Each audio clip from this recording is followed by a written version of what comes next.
Hey, everybody. Today on this episode of Unbeatable, I get a chance to interview a leader that I have looked up to for a long time.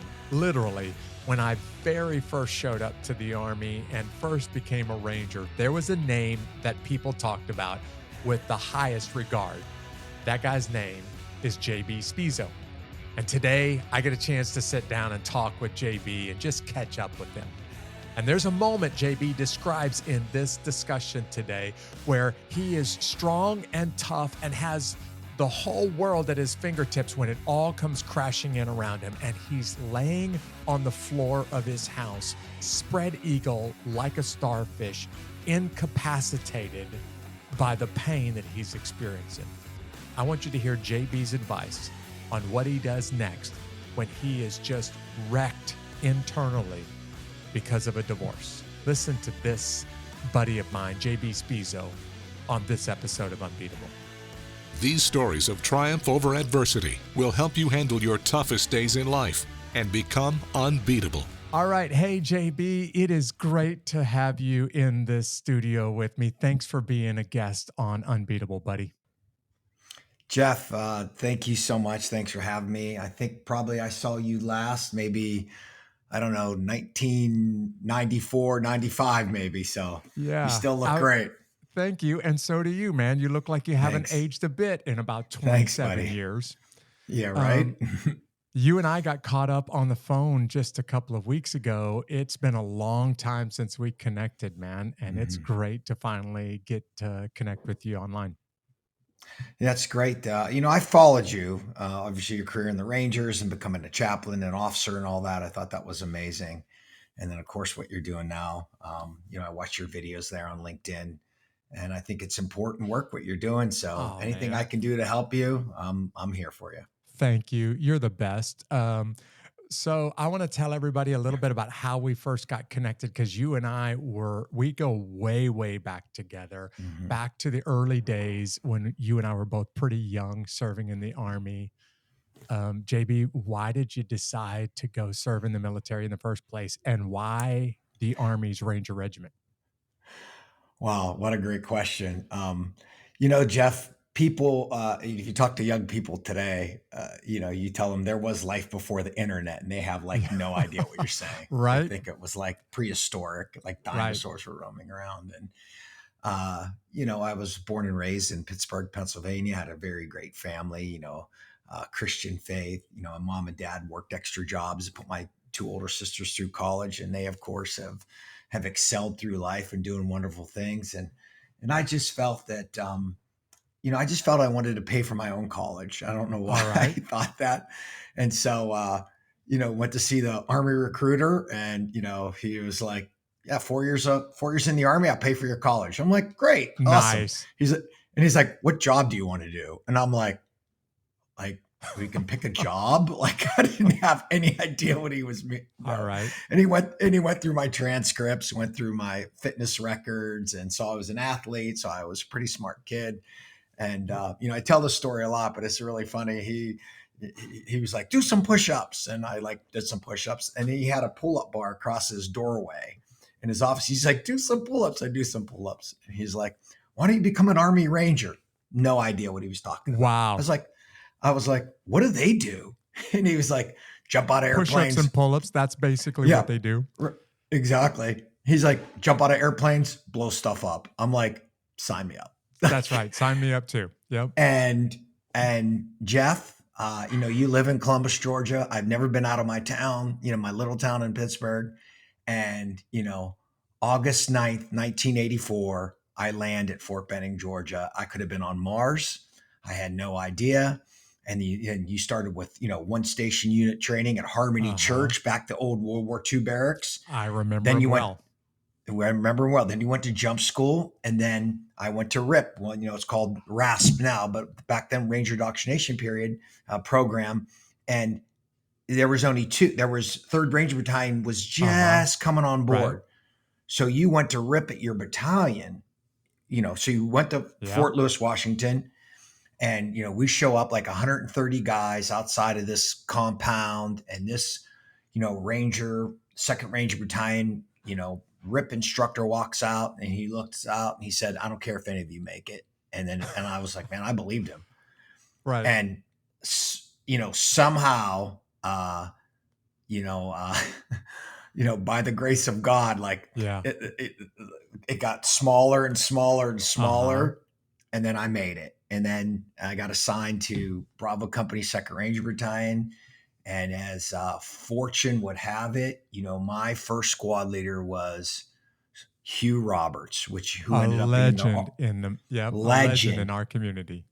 He ended up becoming the Ranger Regimental Sergeant Major. Uh-huh. And just last weekend, now he's a photographer. Just last weekend was photographing at a party that I was at. What? In Vegas. Photographing That's at a party. awesome. And then, so then I had a couple cocktails and I started telling the stories about him.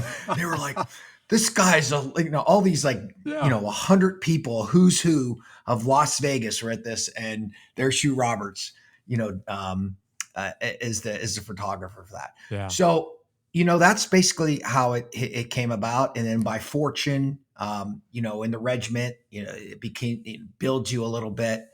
And, I went all the way E1 to E6 there, went to regimental headquarters, and then worked at RIP for regiment, and then went to become a drill instructor, then went to 1st Ranger Battalion, became a platoon sergeant there, and then ended up at West Point, OCS, the whole thing, and was fortunate to, retire a sergeant major. So, yeah. But I if you would have asked me, I would have said, yep, I'm going in for 4 years. I'm going to go to college.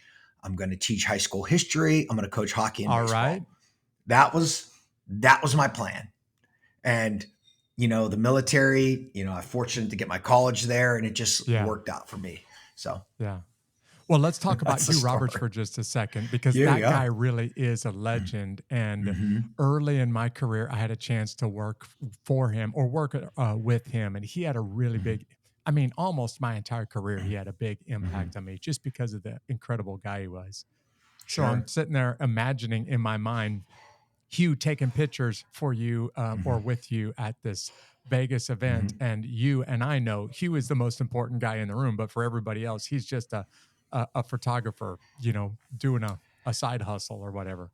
Yeah, absolutely. I did a little leadership class here for about 20 people in Vegas a few months ago for a business. And I said, hey, can you just come shoot this? I don't think there's really a budget for it. He's like, oh, I'll come shoot it for, and again, he just shoots it, for his portfolio and that sort of thing. But it was, it's funny. We talk about like leadership, and, he had a very, interesting point, because, he really wasn't much of a yeller and a screamer. Right.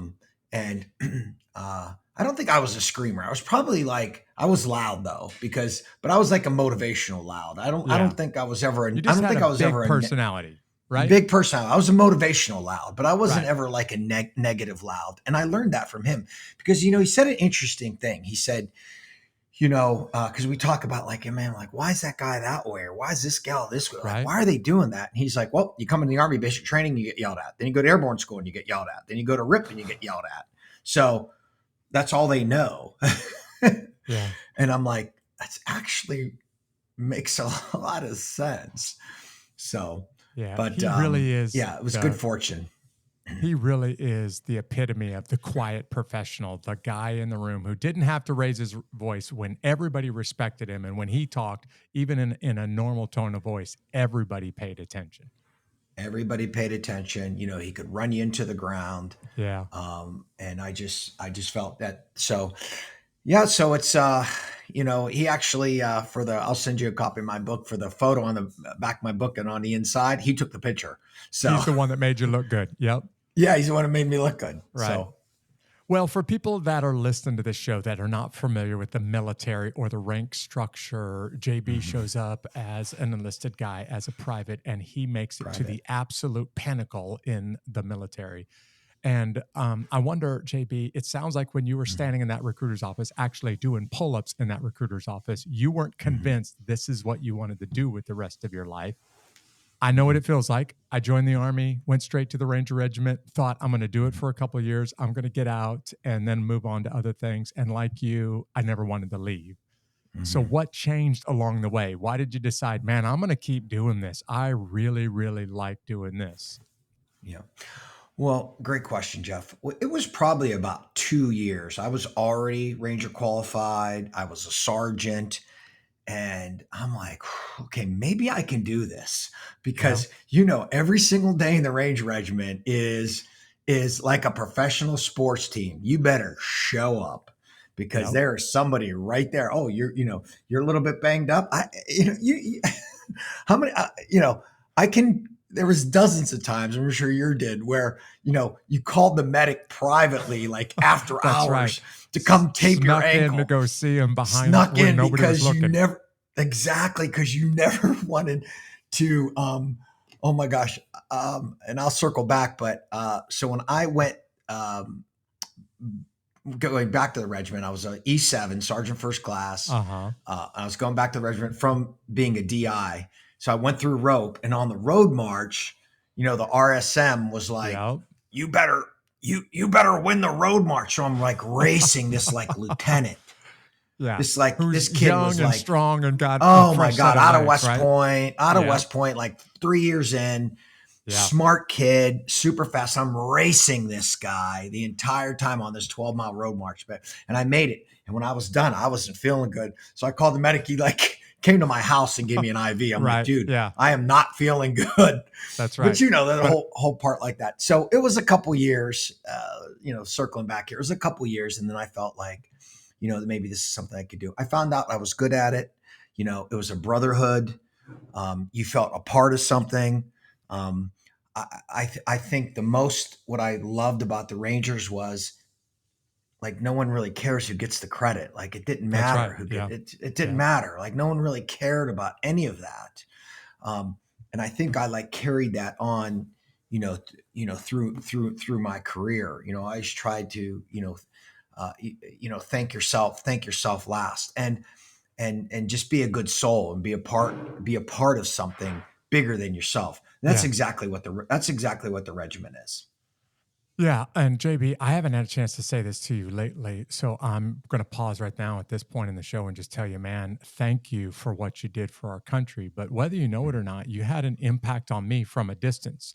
So while you were in Washington, I was here in Georgia and I heard your name mentioned. And there were a few guys that I really, really looked up to. And you were one of those guys that I looked up to. So, man, first, thanks for serving the country. But second, thanks for being a great example of the kind of leader that I wanted to be. Thanks, Jeff. It was, I enjoyed it when I, went to regiment there, and I worked at Rip and Pre-Ranger, and I just tried to like give back to those, those Yeah. young men that were coming through, and you saw a different group. And then, I went to be a DI, and I never thought of that. And, Leon Guerrero was the sergeant major, Oh, yeah. I another remember. legend, Yep. LG. And he's like, why don't you go be a drill instructor? And I'm like, why would I go do that? Yeah. And it was funny. He said, it will teach you all the things that the Rangers don't teach you. And I was like, what are you talking about? Like, like we're like special operations. What the hell is that going to do? Uh-huh. And I got to tell you, my 2 years there, I came back to regiment a better E7. Yeah.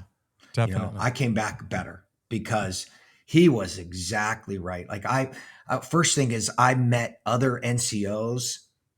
Like I'd never been out of the regiment. That's the only thing I knew from a private, and making rank and all this stuff, and going to all these schools. Went to combat already, and hoopla, all that stuff. And I met people that were just in what they used to call the regular army. Yeah. And I'm like, whoa, this guy's got to put together. I better I got to up my game. Right. Like these guys.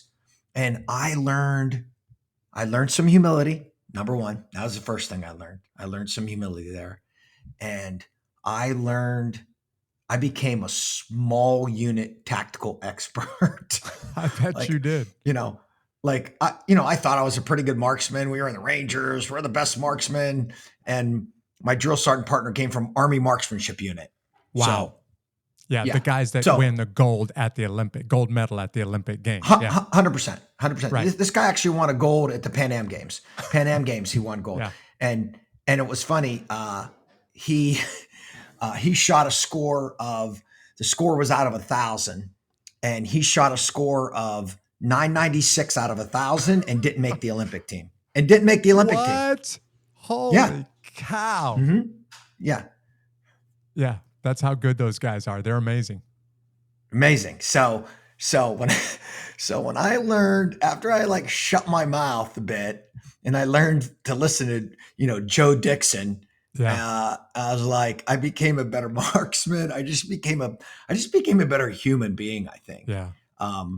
and I think it made me a better. I'm convinced it made me a better platoon sergeant, better first sergeant, better sergeant major. Then Yeah, what I was trying to say to the audience is you're the kind of leader that leaders look up to because of, not just your experiences, but just because of the way that you led.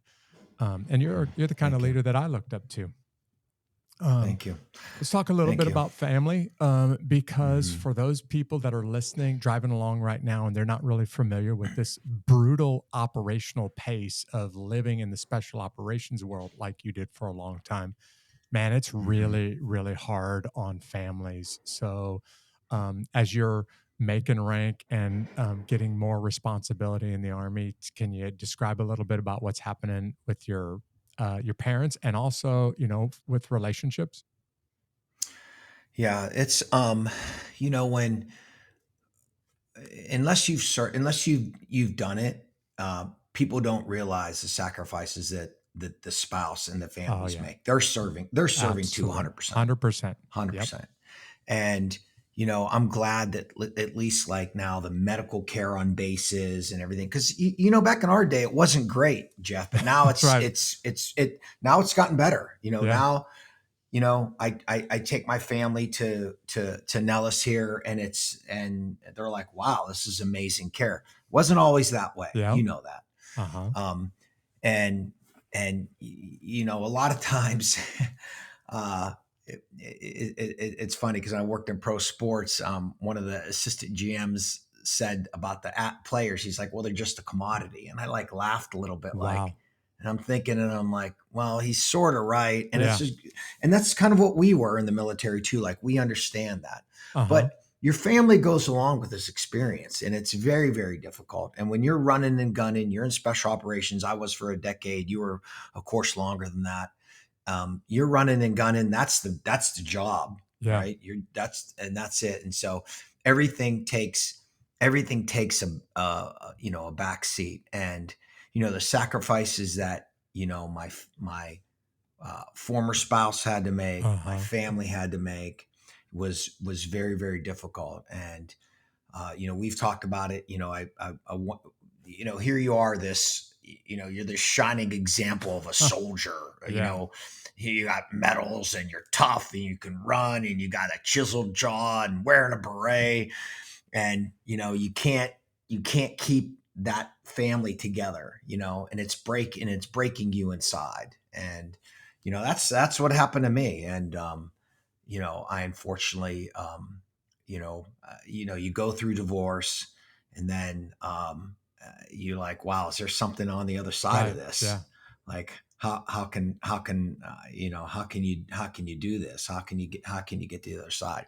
Especially the effects that it did on the children. Now my children are all Yeah. grown now; they're all Yeah. great and healthy, but I still know that there was effects on them, Right. and still, and will be. Probably they have to continue to, unfortunately, deal with that. But that breaks a part of you off, I think. It So does. Yeah.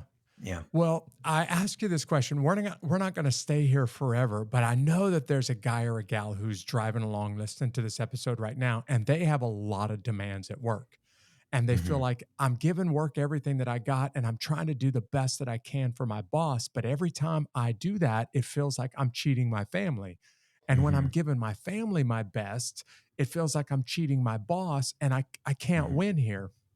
And JB, you speak around at audiences like I do. Mhm. Man, one of the most often asked questions, probably number two on the list of most often asked questions to me, is Jeff, how do you do this? Like, not just the military, but how do you just work and give your job everything you got, and then still have something left over for the family? Because I feel like I'm failing here. Mhm. And how do you answer that question?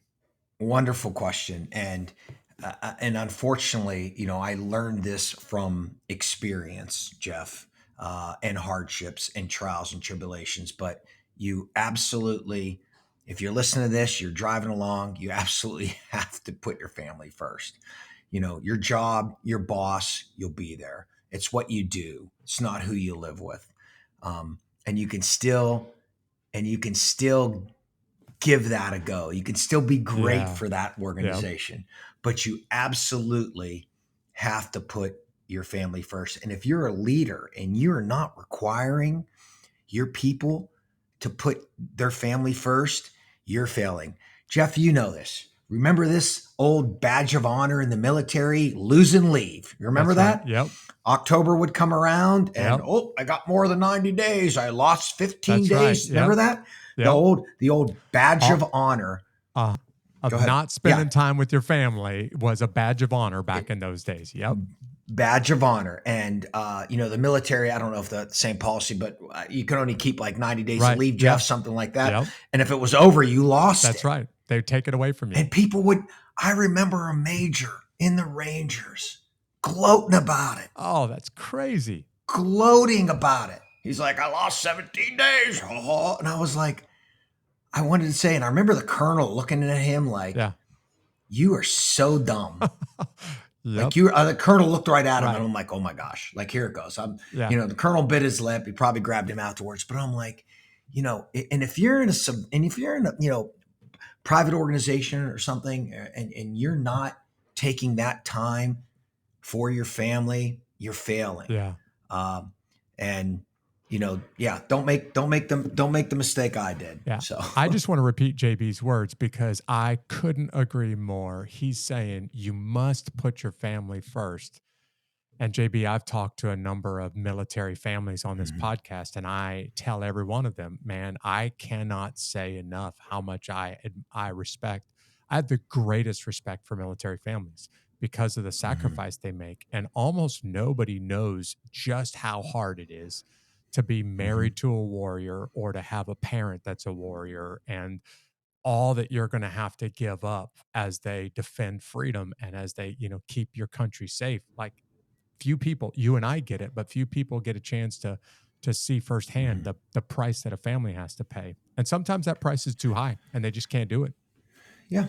Now, and there are some really positive things too about military families. They they're able to move. Yeah. They're able to meet new friends.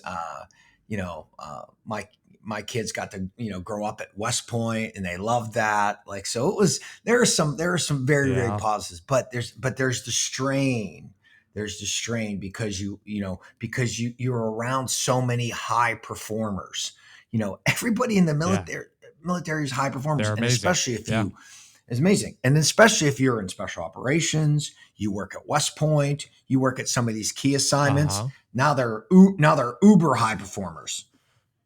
Yeah, and hand selected for those, and you're thrown into the mix. And I know that somebody's listening to you right now, and they're like, "Okay, JB, I don't get it because I feel like if I don't cheat my family to give my boss what they're expecting of me, that he's going to find somebody else, and eventually I'll lose that promotion, or I'll eventually lose my job. How am I supposed to do this thing without losing my job?"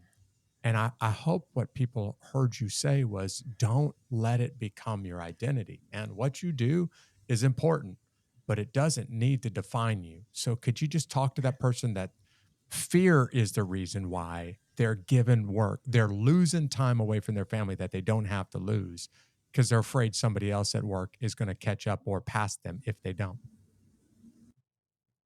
Exactly, and and not to speak religious here, but that job's not their source. Right. right? That job's not Yep. their That's source. right. So God's their source. That job's not their source. But what happens is when you lean on that, and then you get in that fear. If you lose your job, you lose your job. Unfortunately, it happens. People lose, All the time. Yep. sometime, all the time. And it doesn't mean it's, it's fun. My contract, I was an executive for the Florida Panthers. My contract didn't get renewed. Maybe a little their fault, maybe a little my fault, But that whatever it hurts, is. right? It hurt. It hurt. It bothered me for 2 years, but finally you have to move past that, and you have to find other things that your talents can be used for. And I think that's part of it. And if you're always worried about, like, oh my gosh, like if I lose this position, or if I lose this job, or I don't get this, then it's all out of balance. Yeah. And then when you put yourself out of balance, you continue to put yourself out of balance. Yes, we need some stress, right? We have to show Right. up and do Right. work, right? We need stress, and we need enjoyment. We need both. But you have to really find a way to put that in balance. And it's there's days it's a tightrope. It Yeah. really Sure. is. Yeah. There are some days you feel like you're doing a great job, and some days you feel like you're messing it up. Right. It feel like you're messing it up, and there's times you're going to have to stay up late and finish a project and that sort of thing. But you also have to give that time to your family. You have to give that time to others. And then what you have to do, Jeff, and this is, and we've learned this over our lives, Uh-huh. is you have to fill yourself, your own ATM. Right. You're an ATM. I can't help anybody else if my emotional energy is gone. Right. I have one-on-one clients. When a one-on-one client gets on Zoom with me, they want my emotional energy They to be want your high. best. Yep. They want my best. And so I can't be like, so I have to do what I need to do to make myself a success. Yeah. And that's taking time for yourself, whether it's workout, prayer, healthy eating, mindfulness, that whole piece, I have to continue to do, because when I'm running and gunning, it's the same thing. You just continue to get drained and drained and drained. Yeah. So. Well, anybody who's watching this video right now on YouTube and looking at you, they can tell, okay, this guy's got a lot going for him. He's obviously fit. He's, it's clear that he has an incredible leadership history. He's smart. He's got a lot going for him. But you said just a few moments ago, there's a point where things started to fall apart at home, and no matter how hard you tried, you couldn't keep it together. And I think I want people to understand, like, look, man, when I knew you, you could have been the poster child for the United States Army, like the kind of guy that the Army puts out there as, this is the person that everybody wants to achieve. And man, at work, it looks like everything is going great, but at home, it's not. So, JB, we talked about this on the phone a little bit a week or two ago. Can you just, if you're comfortable with it, man, can you just get into the details on how things ended up with your first wife, and how it brought you to your knees, man? That's really what I want people to hear. Yeah. So, I mean, obviously, divorce is just a powerful thing. Yeah. And it was funny. My friend in Houston, and I was talking to him about it, and, I was going about, like, my fault. And he was like, your fault, her fault, nobody's fault. He's like, and I was just like, wow. And because it's everybody's fault, but at the end of it, you just have to, yeah. And I was, and I had some struggles there. And then, I got here to Vegas and working for a great family, doing some great work. And, it was funny. Like, I was, on my knees, didn't know what was next. And this guy calls me. He's like, hey, I got some work for you. Come here. All right. And I packed up and I moved to Vegas. But even there, I was struggling through it. And I just remember, like, laying on the floor, a giant, starfish laying on the floor, thinking, spread like, eagle on the floor, incapacitated. Spread eagle, incapacitated. Like, what is going on with me? Like, seriously, you're a warrior, you're a leader, you're a symbol of excellence. And man, you have just screwed this whole entire thing up. But that line stuck in my mind. the rest of your life is the best of your life. All right. So Yep. get up off the floor, start moving forward one step at a time, as hard as it is, and put yourself together. And it took time. It does. It takes time. And now I'm in a wonderful space. Getting married, beautiful family. Um, Merging, my former family with the new family, and I think I told you this is the best space I've been in 5 years. So, but when you're so tough, you're so driven, you've done it all. You've chased Taliban up a mountain, you've jumped out of airplanes in combat. You've been in close quarter gunfights. Like I'd do that all day long. Absolutely. Except going through all these struggles. Yes. That's because why? You're trained for that, Jeff. Yeah. We train for that. That's right. But you're not trained for heartbreak and loss and everything else. I might have, I don't know if you want me to share the story, but when I was in Houston and I fell away from my Christian faith. Yeah. I wasn't doing anything heathenistic or anything like that, but I still believed in God, of course, and all that, but I wasn't doing it consistently. And then, I started listening to healthy podcasts. I got rebaptized. All right. Which, and then I made reading scripture, 10 to 15 minutes a day, just as part of my life, just healthy reading. And then, entered some mindfulness, took some yoga, and then you just slowly start building it back. And I think that's what you have to do. And, I really feel, that, my spouse now is on that Christian path with me. So it's not a fight. Like, we do it together. Yeah. So what I want to do in just a second is describe how things have gone full circle for you from that divorce where you were just a wreck on the floor to this amazing relationship, great family that you have right now. In fact, I want people to hear about your wife and where she's from and how things are going for you. But I know there's a guy, specifically a dude, a pretty tough guy, who's sitting there listening to this and saying, what kind of a guy is JB that he would be laying on the ground, spread eagle, just incapacitated by the pain of a divorce? And I'm just going to talk to that guy right now and tell him, I know some pretty tough men. I've been around some of the world's toughest men, and JB, I would put you in that category. So anybody who's gone through what you've gone through knows just how bad divorce hurts. I mean, you don't just lose a spouse, you lose a family, you lose friends, but you also lose dreams for the future. I mean, it can be worse than a death of somebody, close to you. That's how bad divorce hurts.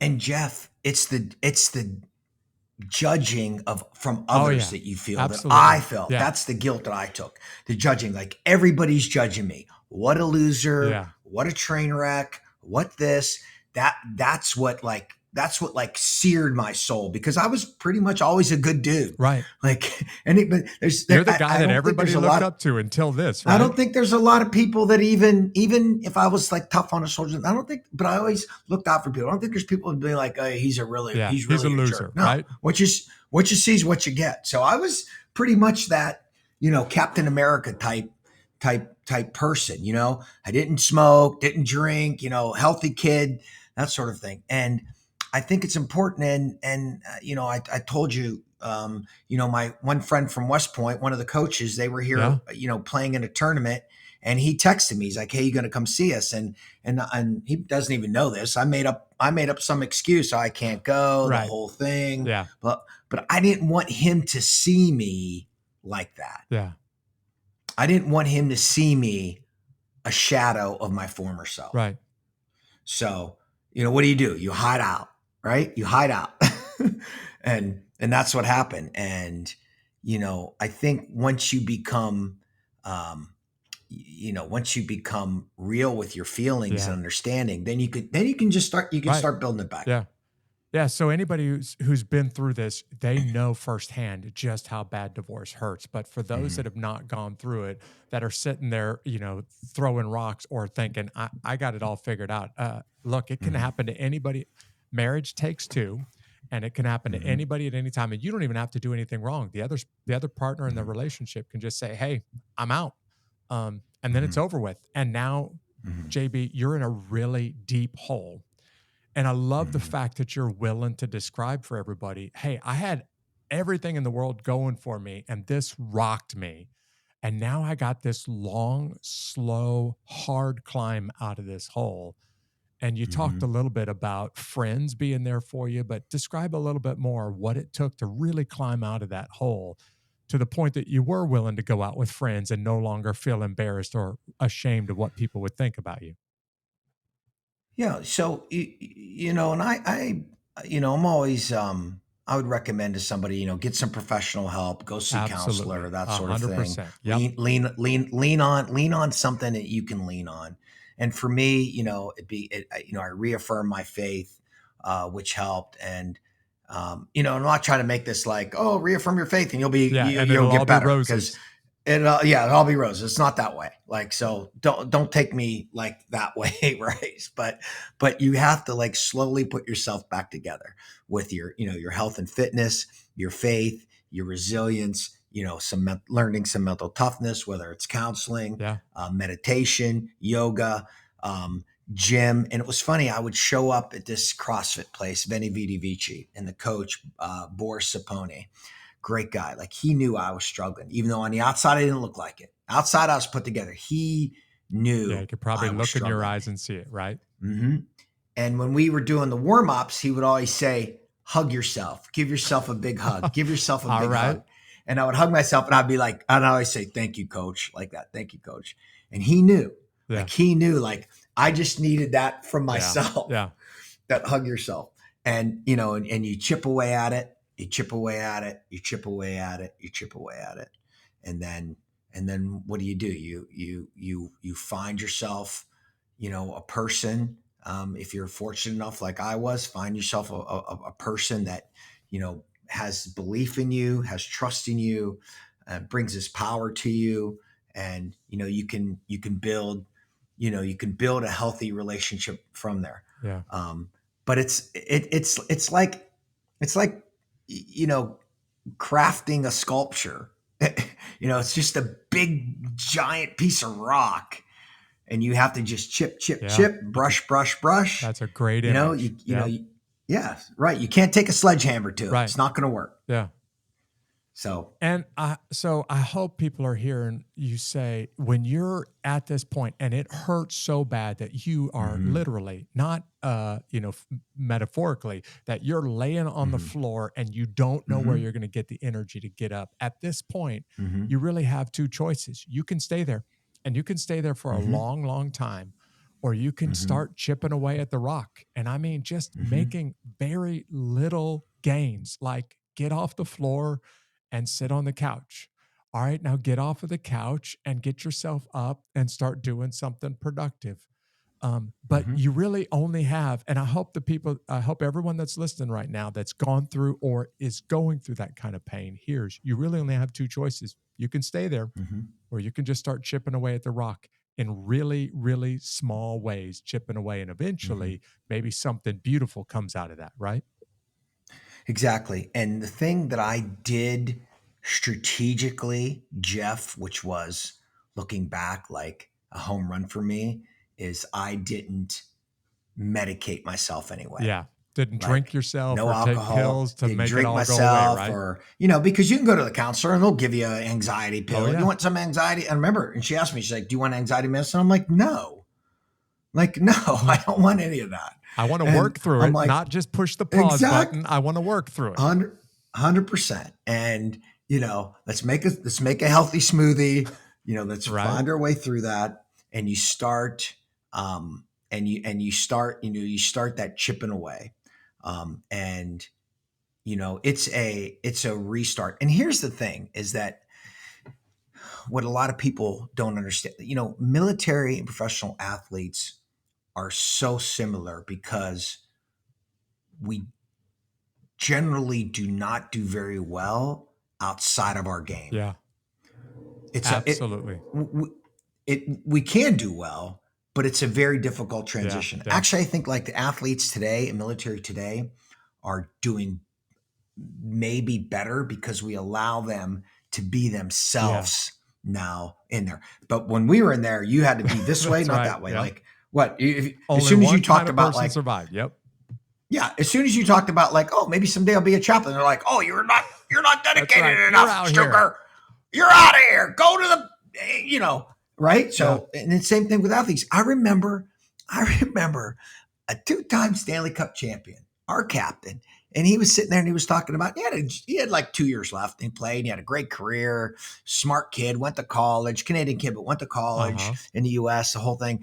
And he was talking about he's like, yeah, when I retire, I want to open up a fishing business. My wife's going to have a restaurant. It was amazing what he was saying. Like he was planning for his life. And the GM heard him. The GM's like, that guy's not dedicated. Oh man. I'm like, what? He's not dedicated. He's a 2-time Stanley Cup champion. Yeah. Of course he's dedicated. Right. But he's talking about his post life. But you see what happens is that all the young guys are like zip, zip, zip. Yep, that's right. Right? Because they don't want to say anything. Because one person hears him like talking about life after sports, which is a great thing to do. Yeah, it's absolutely. healthy. It's healthy. And same thing if somebody's working for you in your business and they're talking about like things they want to do after, you shouldn't bring any negative shade on that. Yeah. You should be like, oh my gosh, that's awesome. You want to do that? Like, I'll help you. That's what it should be like. Yeah, it's beautiful to have a second half of life after you hang up the uniform or hang up the skates. Right. And you got plans for the future. And the guys that criticize you for having a plan for a second half of life, I think those people are just insane. All right. Well, they can't do anything else, Jeff. Yeah. Jeff, they can't do anything else. Yeah. Okay. And they fake it. They fake it. They make people look at them like they're so smart and, you got to be a football guy, or you got to be a hockey guy, or you got to be a military guy. Yeah, okay, whatever. You're fake.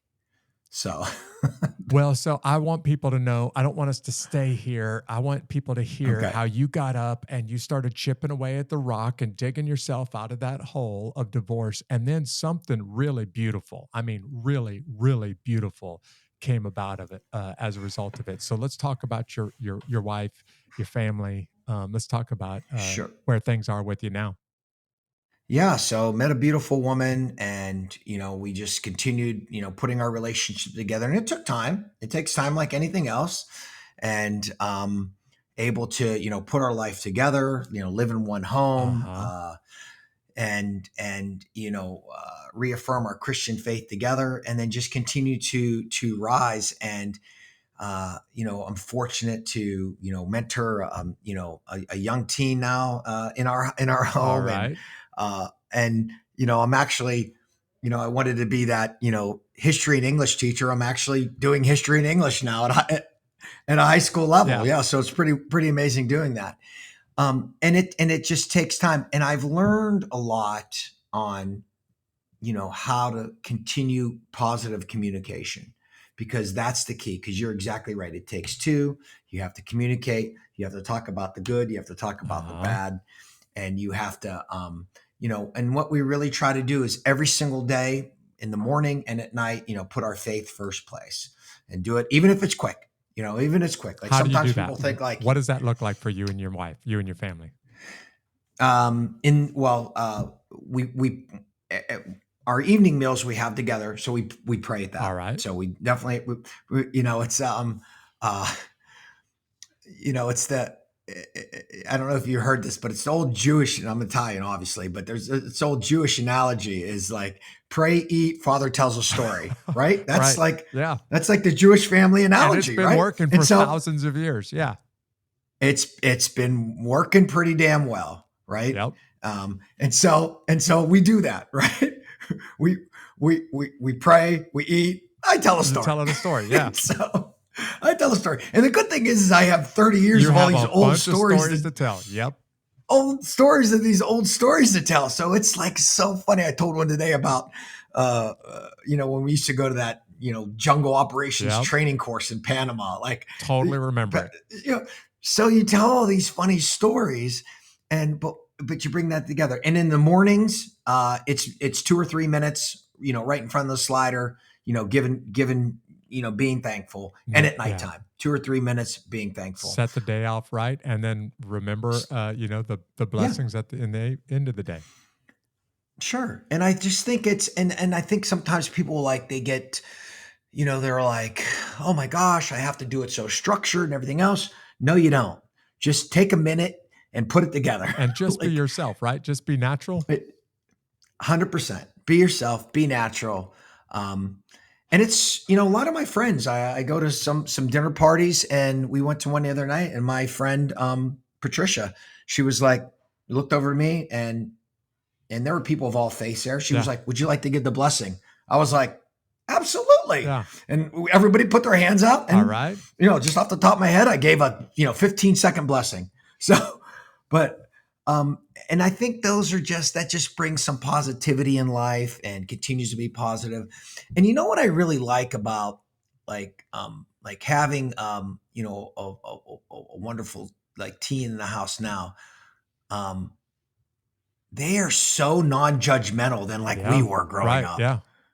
Right. They were and because, everybody since 2007 was born with a phone in their hand. Right. Right. So, 2007, they had a phone. Yeah. And the world's flat to them. Right. Right, Jeff? So the world's flat. So, when I went to basic training, my drill instructor was yelling at me, you're going to fight Russians, you're going to fight Chinese. And I'm like, I don't even know any I don't even know any Russians or Chinese. What are you talking about? But, that was kind of it. But the world's more flat. Yeah. So I think they see things more openly, which I appreciate. And, it helps us too. So I think we can continue to, learn and grow and rise and grind and learn humility, help others. And at the end of the day, that's what it's all about. Yeah. And again, I'm in a good space. It took me a long time to get here. But I'll tell people this, the rest of your life is the best of your life. That's right. Yeah. It's worth it. Never forget that. If you'll just keep chipping away, it is worth all of the hard work to get there, right? 100%. And one thing I know about you that the listeners may not know is not only do you have a beautiful wife, but she's also from Ukraine. And she is, yes. And I know there are people listening right now just because the world is watching Russia and the Ukraine. And JB, I get these questions all the time. So because of your military background, your time in special operations, and because you have a Ukrainian wife, I'd love for you to just answer maybe one or two questions that I know somebody's wanting to know. Like, hey, how is this thing in the Ukraine going to end? What do you think? This is your opinion, JB. So just you can shoot from the hip here. How do you think this thing winds up? Well, so I'll start the story by saying I was able to visit her hometown in Odessa last year before the start. Before the Russians rolled in the door, right? For the Russians. So last summer, went to Odessa, and it was one of the, first off, it reminded me of Pittsburgh, except it's on a sea. It's a absolutely wonderful vintage European town. And Jeff, did you know that Odessa was like a huge place for the Jewish to escape the Nazis in World War II? Yeah. So like huge Jewish population there because Odessa took them in. Yeah. Took them in. So, I mean, it was a beautiful town, staying with her parents in a little guest house. Like obviously her father, knows everybody in the town. It was just a wonderful, beautiful experience. The nicest people going. And now there's a war. and you could see on the nightly news just how brutal this war is. Oh, and good for the Ukrainians stepping up there. I agree completely.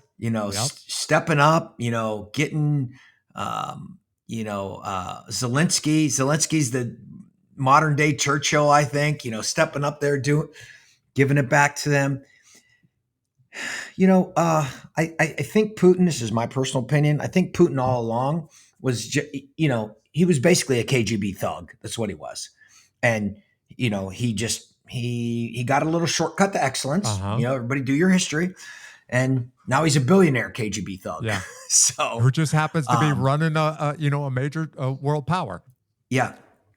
But, I would imagine that the eastern part of Russia is still probably very aligned to him. They look at him as just as this king, but because the world is flat, that's obviously hurting the recruiting numbers. Oh, yeah. People don't want to fight. They're like, "What am I doing?" Like, I know people in Ukraine. Yep. I know. I mean, there's probably a lot of Russians that went to Ukraine, went to the Black Sea, had a vacation. Now they're like, I got to come fight these people. Yeah. It doesn't make any sense to them.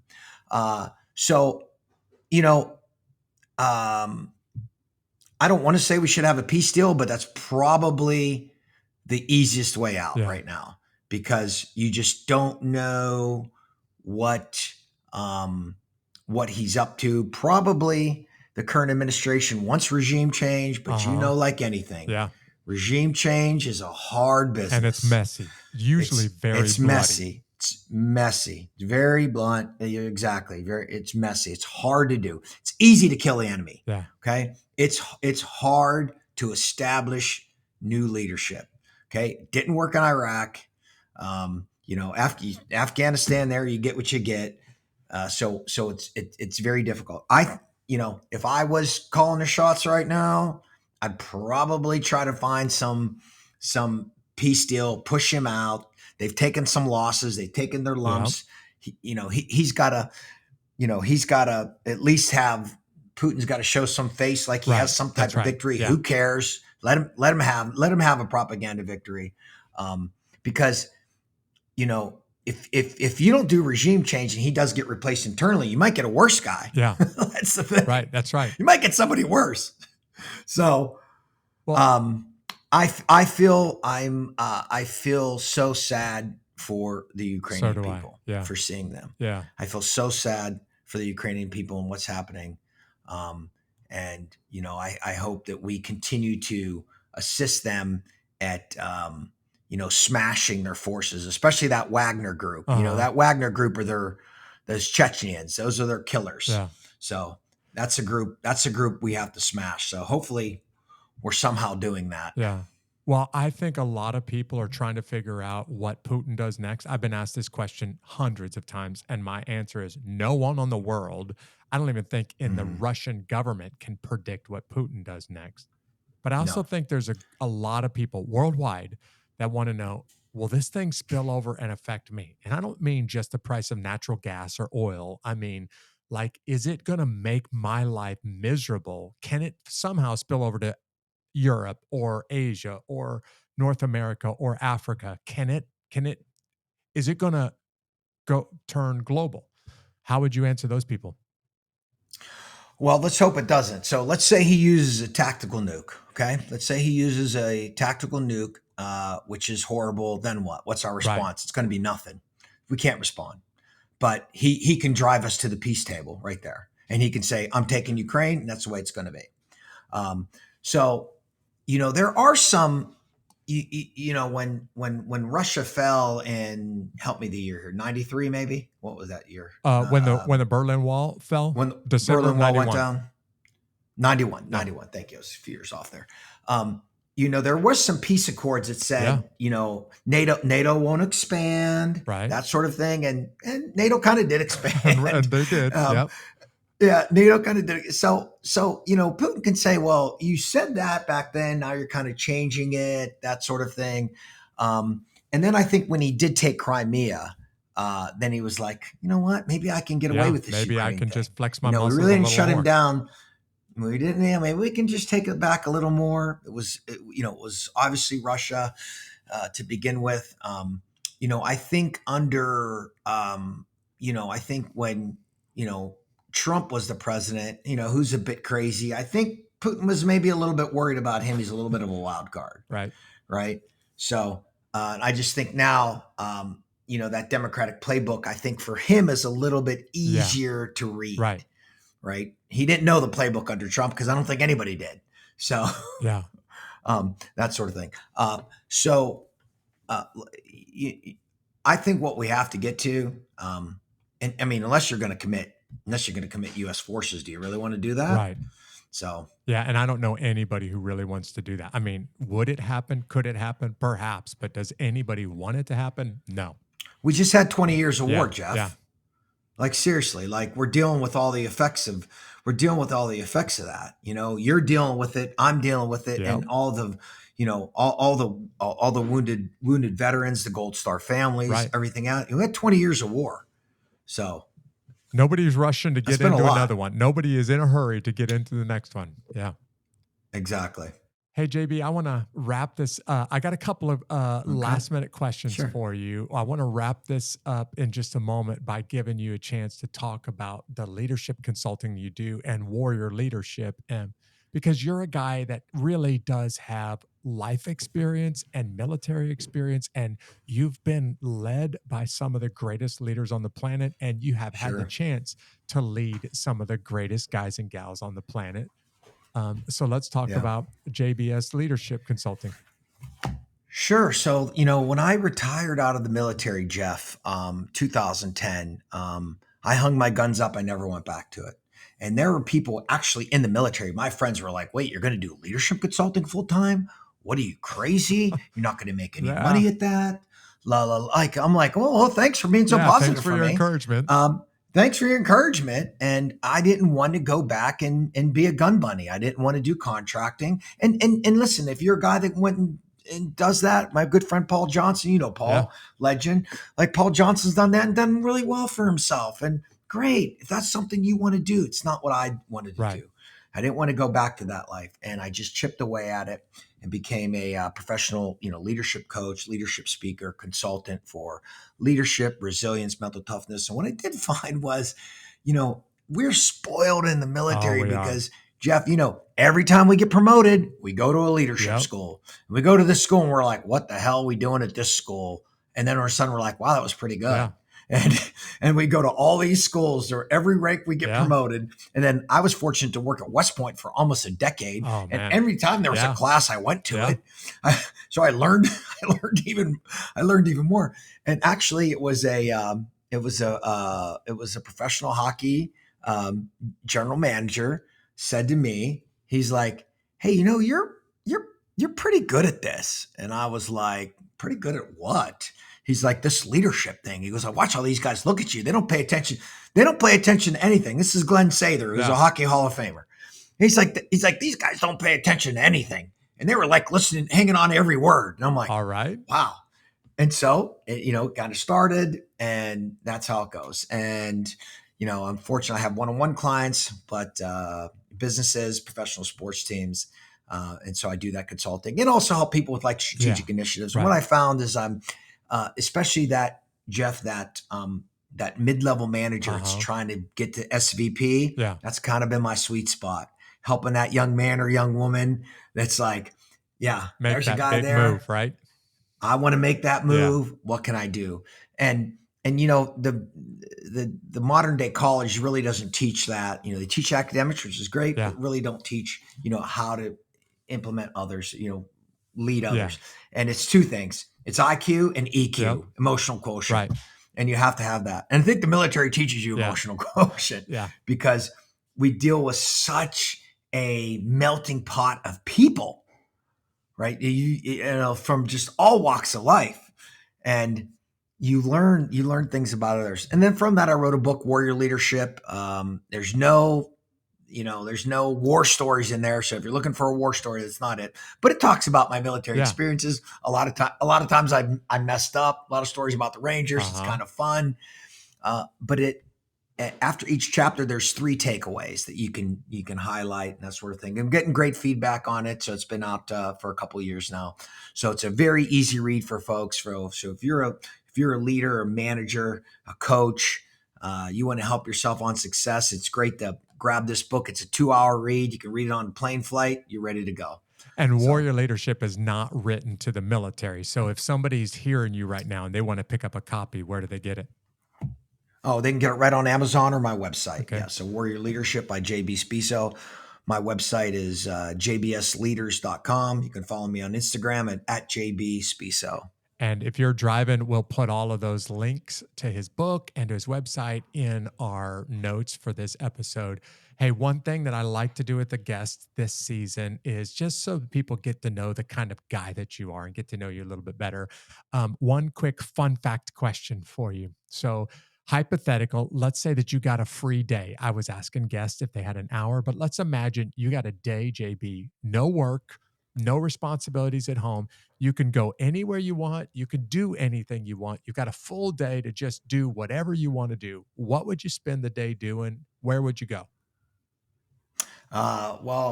Taking my new bride and going to Italy for the day. All right. That's what I'm doing. Spending the day in Italy, seeing the sights, eat, drink. I haven't gotten to Italy yet, so it's a place I want to go. And but hand in hand with my beautiful Oh, bride. that's awesome. And you just can't go to Italy without experiencing culture and history, right? It's everywhere around you. And maybe even a cup of coffee or two. And shopping. Yeah. So shopping. Hey, man, first, thanks for being on the show. But secondly, as I said earlier in this episode, you were the kind of leader that I aspired to be, and you still are. So thank you for the way that you're leading guys like me and other leaders. Jeff, thank you, because you are a shining example. You've helped so many young men and women across your career. You're still doing it now. I love your faith. I love what you're doing.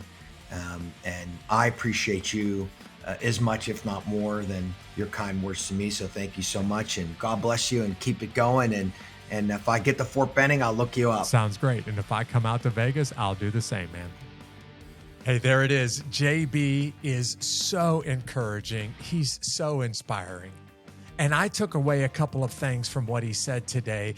I want to make sure I don't make the mistake of putting so much of myself into my work that I lose my family in the process. I hope that you were challenged by something that JB said today also. But I can't help but think there's somebody right now going through at this moment what JB was going through a few years ago when his life just crumbled in around him because of this divorce. And I want to say to you one more time what you heard JB say. If you're laying on the ground and you're incapacitated by the pain and you don't even know if you have what it takes to get up, at this point, you've got two choices. You can stay there and you can be beaten by your circumstances, or you can get up and be unbeatable and start chipping away and digging yourself out of that hole and start to work a little bit every day at getting back on your feet again. That's the difference with somebody who's unbeatable. Hey, if you found this podcast for the first time and you really like what you hear, why don't you go ahead and subscribe on your favorite podcast platform? Or you can also follow us on social media. You can go to pretty much any social media site and just type in @Unbeatable Podcast. I want you to also know that we provided a free resource. It's for people that are going through what JB just described, and you're struggling and you need some help, you need some motivation. It's called the Unbeatable Army Survival Guide, and I'll give it to you totally free. All you got to do to get it, this free PDF download, is just simply go to unbeatablearmy.com. Thank you for tuning in. Thanks for listening to my buddy, JB Spisso. I hope you have a great week. We'll see you right back here next time.